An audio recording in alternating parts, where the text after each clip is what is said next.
Okay, so we have the Fungi Identification Operating Centre here, and we've had some good finds today, and we've got a couple of new kits in town.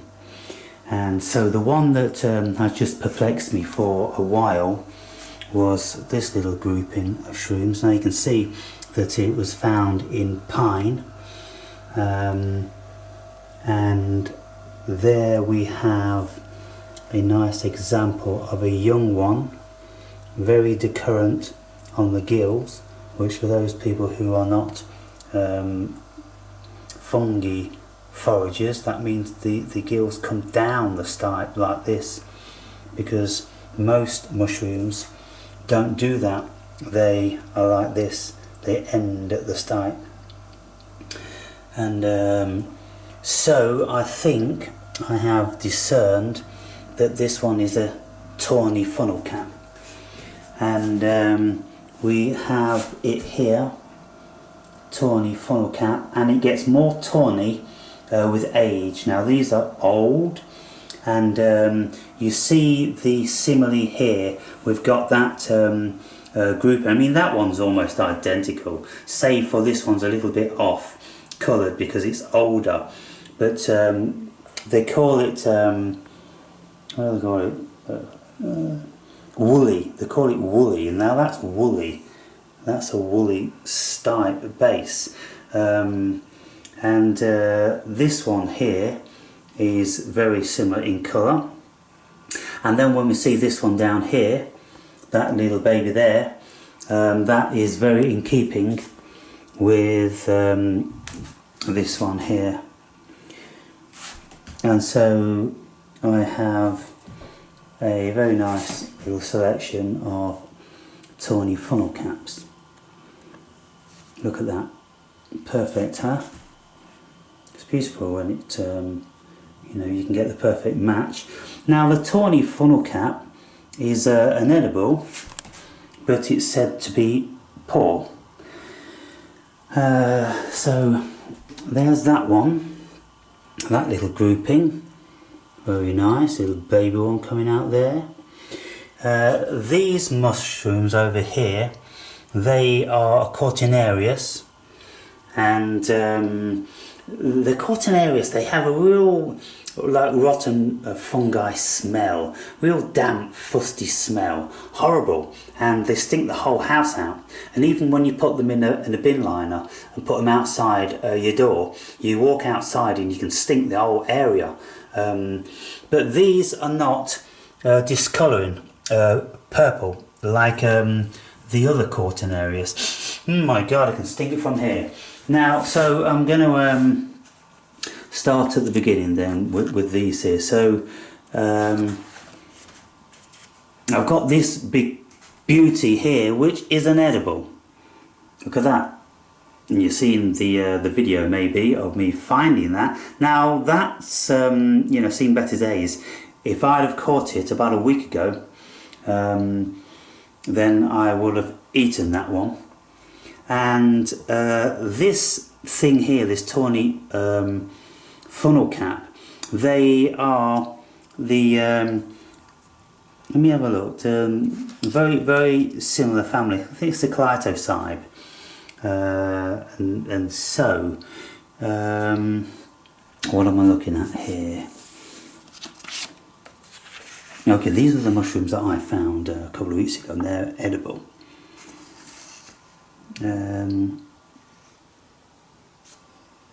Clitocybe disgustis.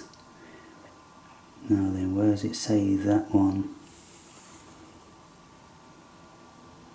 No, anyway, I've not found any of those today, so let's move on, shall we? So this one here looks very similar to that one, but I think it's this one, the Clitocybe geotropa. And if you remember, some guys, that I found them in this state of growth a couple of weeks back, and I said that I would eat them, you know, because they smelt and looked and just had a thing about them that they're edible, you know, and it turns out that they're edible. These ones here, they're just another variety of the field mushroom.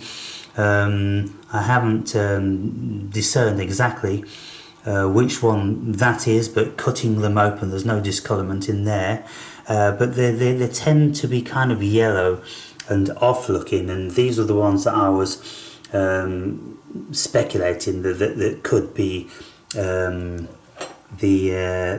death cap initially, because one of them had rather a bulbous vulva.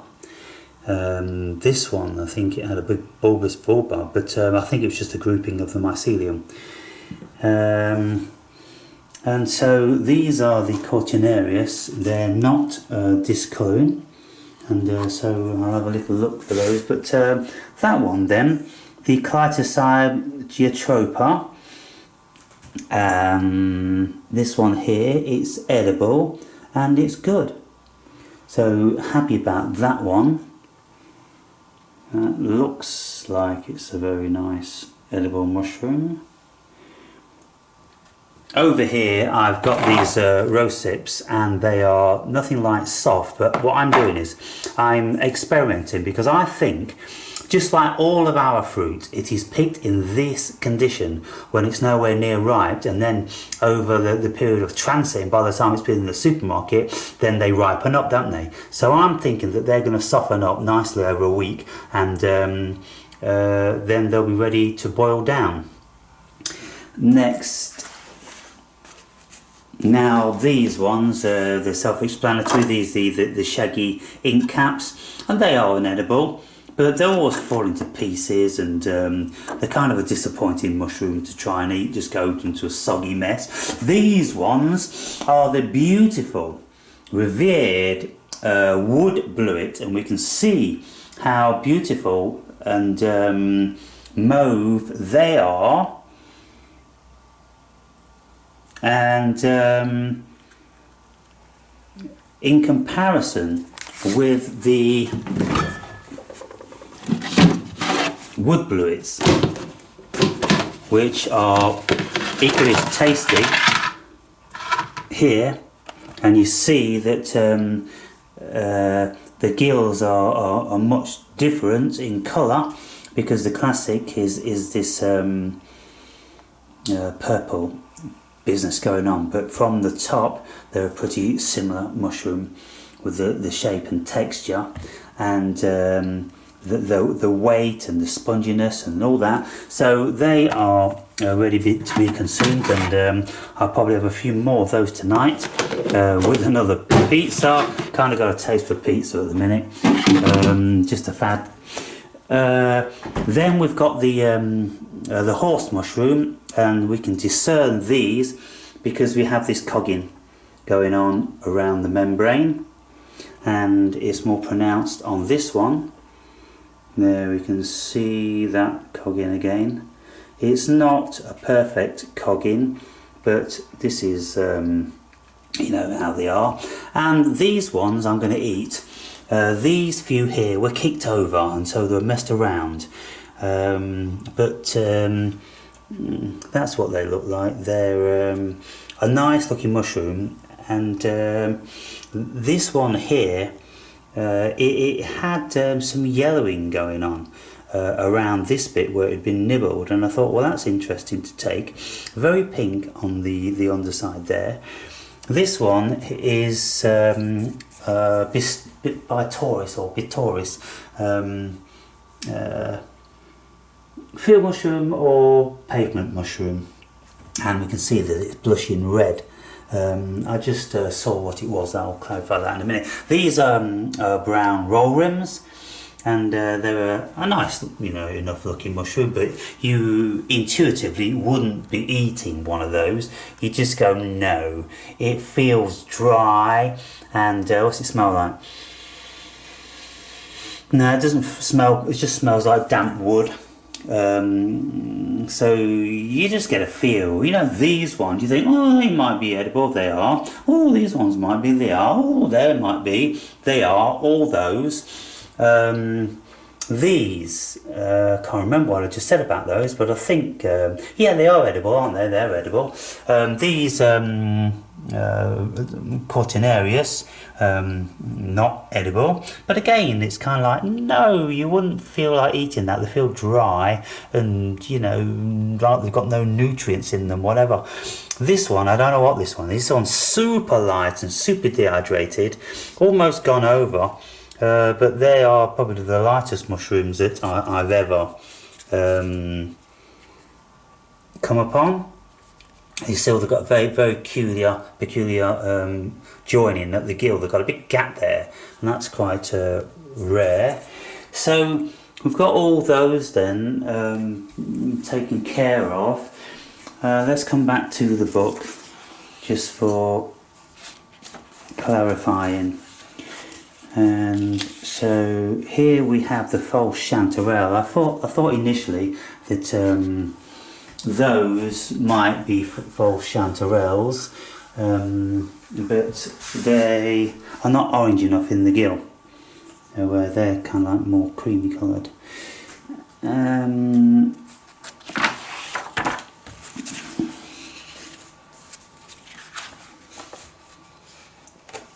What else have we got? There we go.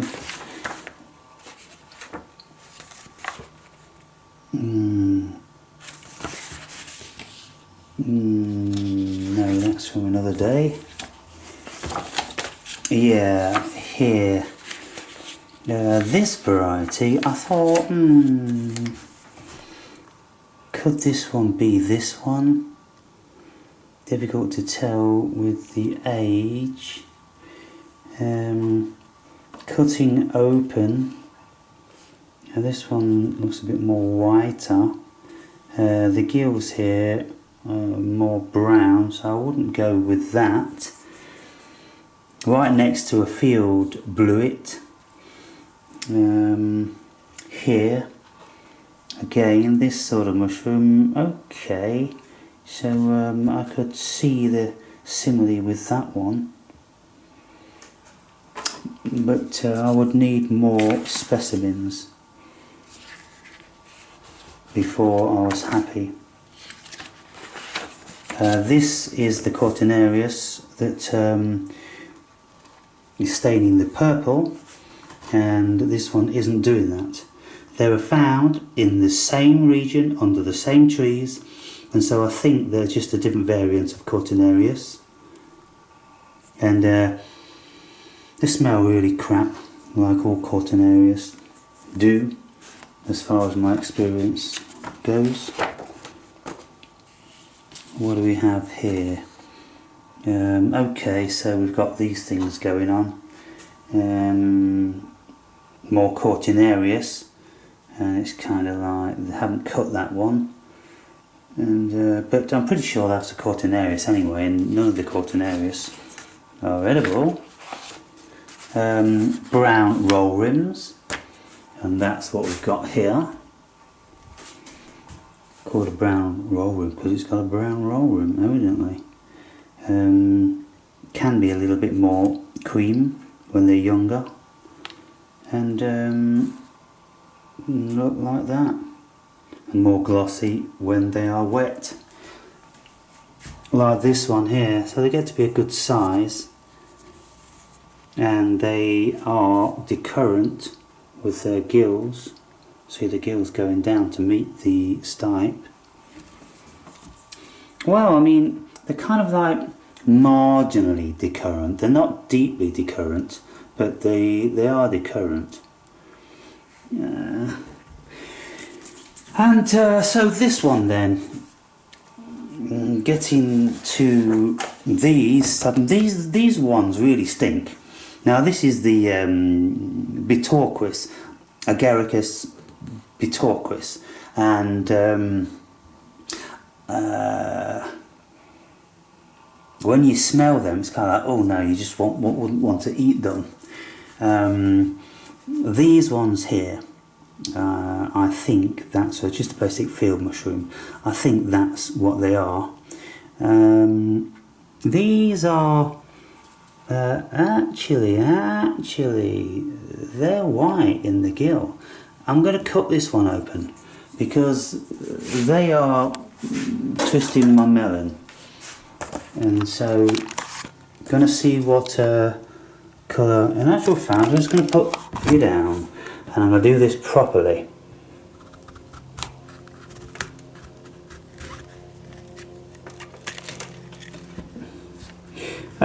No, they're the regular. Well, they're kind of like, they're browny, fleshy coloured. Whereas, let's see where we have a brown, flesh coloured one. You see here, with this mushroom, this is the horse mushroom, and then this mushroom is, I think it's this one here. Move you over there. And let's see what it says about this one. It says pink on cutting. So that's gone pink on cutting. So that is this one. And it smells quite pleasant, that one does. Let's see if we can find those over there. Now, here we've got this stuff going on.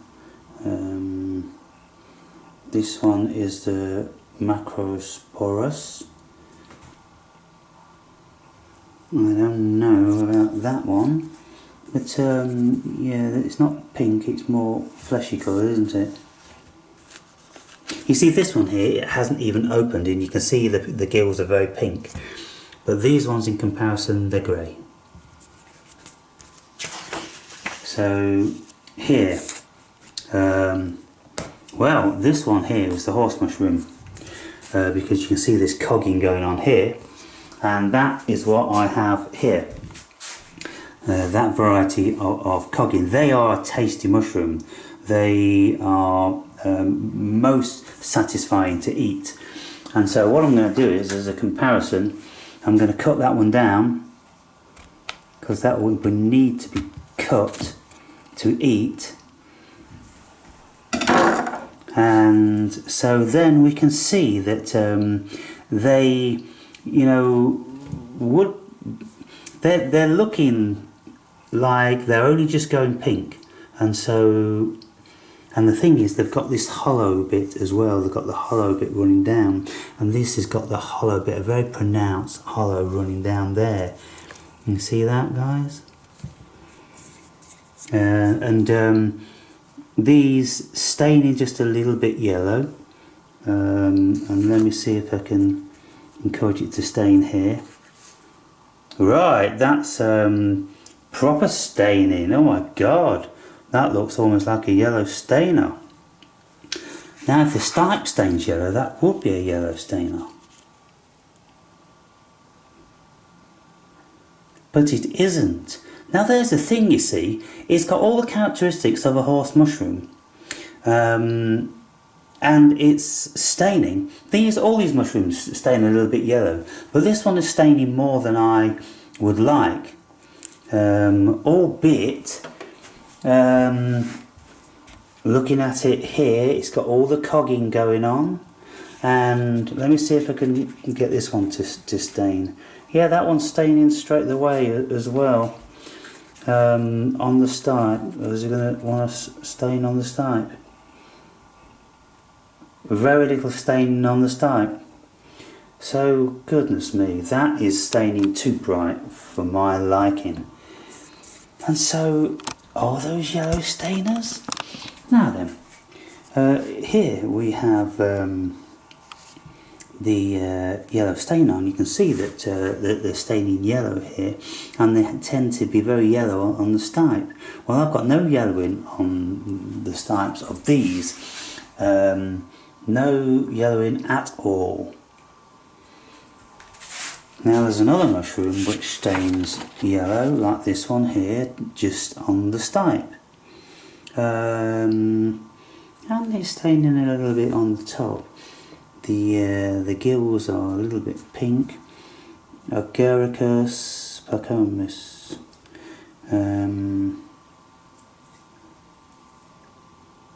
You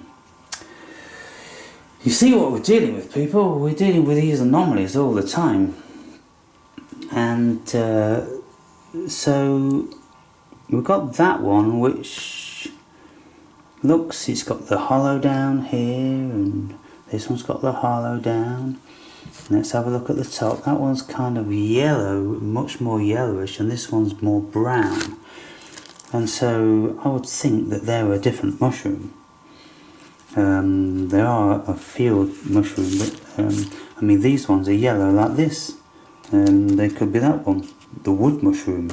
So just a common wood mushroom, and it's got all this, you know, wood shit on the base of it. When they cut and they are like this. They are grey, you see. You see that? They're very grey. It's like this one. So I think that is an affirmative. They're hollow in the stipe. They're grey on the gill. When they're young, they are very yellow, and they're inedible. So they are wood mushroom.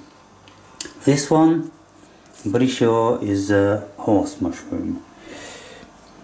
So put that one back there, and this one, which is staining pink, was the my Taurus.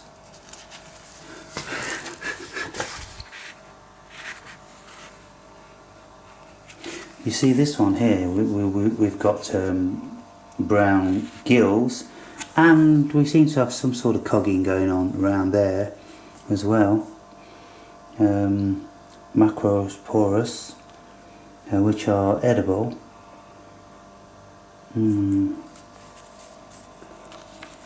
All these little subtleties and differences that now then, this one here, this is the horse mushroom. So this is what I'm saying here.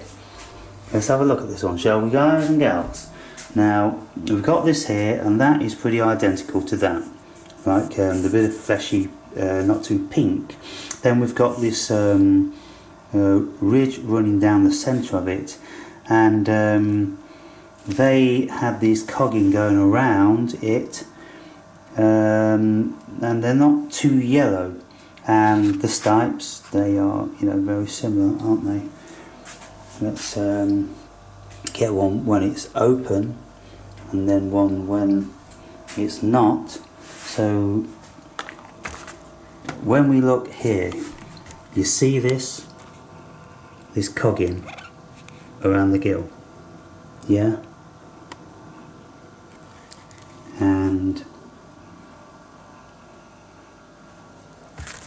this one, unfortunately, you see this one, now when we look down, we have to take into consideration the gills. These gills are closed, they're very finely meshed, and down where it joins the stipe, you can see that there's a distinctive gap there. The gills aren't touching the stipe, and that's exactly what this one is.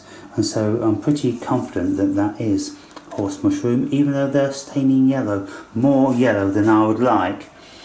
The yellow stainers, even, you know, if I was to eat some of those, they're not a really poisonous mushroom. They just make you vomit. Oh, so okay. Well, time to clean up shop. It was a very interesting and fruitful afternoon. Found out a little bit more about some more mushrooms, and found a few more discrepancies, and found another edible, and I know where they are now for next year, and I'll catch them in their prime. And so edible, edible, edible, edible, edible, edible, edible, edible, edible. Cortinarius, not edible. Don't know what they are, not edible. Brown rooms, not roll rooms, not edible. There we have it. And so, well, if anybody's got to the end of this video, then you are pretty into mushroom identification. And so there we have it.